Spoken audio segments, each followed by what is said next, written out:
Good afternoon to all. আশা করি প্রত্যেকে ভালো আছেন। আজও বেশ কয়েকটি নতুন সেন্টেন্স নিয়ে আপনাদের মধ্যে আলোচনা করব। আজকের সেন্টেন্সের টপিক হলো মেয়ে দিয়ে আমরা কিভাবে সেন্টেন্স লিখতে পারি। ওকে, ইংলিশে মেয়ে দিয়ে খুব সুন্দর সুন্দর সেন্টেন্স লেখা যায়, সেটা আপনাদের আজকে দেখাবো। ওকে, চলুন তাহলে ক্লাসটি শুরু করি। আচ্ছা, আমি এখানে 4টে সেন্টেন্স লিখে নিয়েছি, দেখুন কেমন। তুমি দীর্ঘজীবী হও, তুমি সুখী হও, তুমি জীবনে সফল হও, তুমি তাড়াতাড়ি সুস্থ হয়ে ওঠো।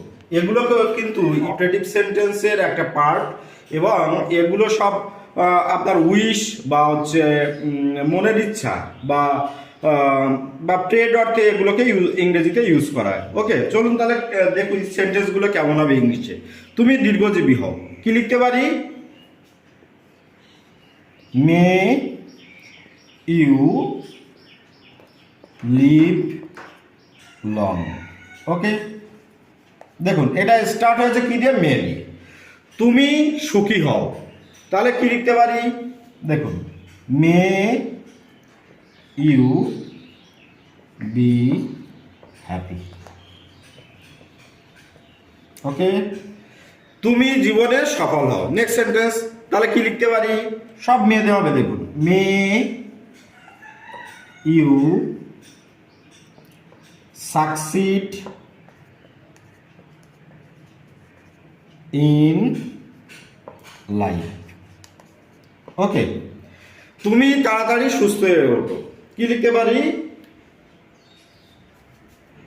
May you recover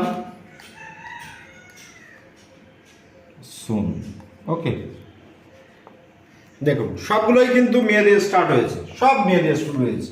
okay, next 4টে Bangla আমি সেন্টেন্স লিখেছি। কি? ঈশ্বর তোমাকে সাহায্য করুন। ইংরেজিটি কি হবে? May God help you. Okay, তুমি জীবনে উন্নতি করো, কি লিখতে পারি ইংরেজিটি? May you shine in life. Okay, তোমার মনে শান্তি ফিরে আসুক, কি লিখবো? কি লিখতে পারি? May you have peace in life. হয়েছে। আর ঈশ্বর তোমাকে নতুন জীবন দান করুন।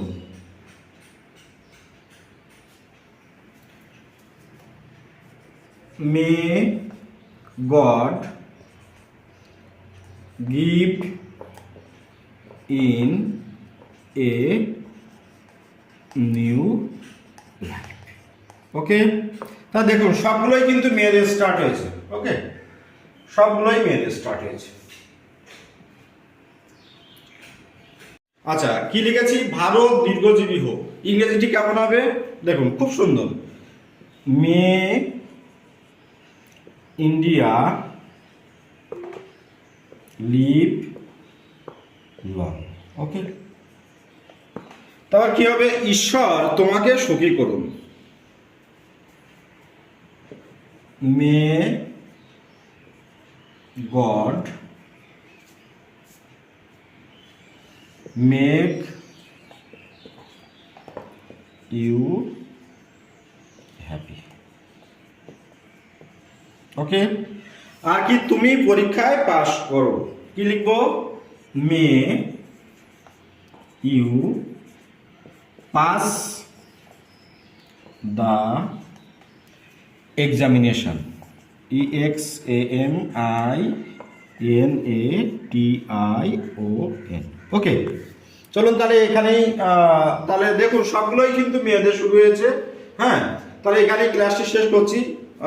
আশা করি আপনারা ভিডিওটা পুরো দেখবেন এবং আমার মানে চ্যানেলটিকে এগোনোর জন্য সহায়তা করবেন, মানে ফলো করবেন। ঠিক আছে, এই আশা রেখে ভিডিওটি শেষ করলাম। আপনার দিনটি শুভ হোক। Have a good day.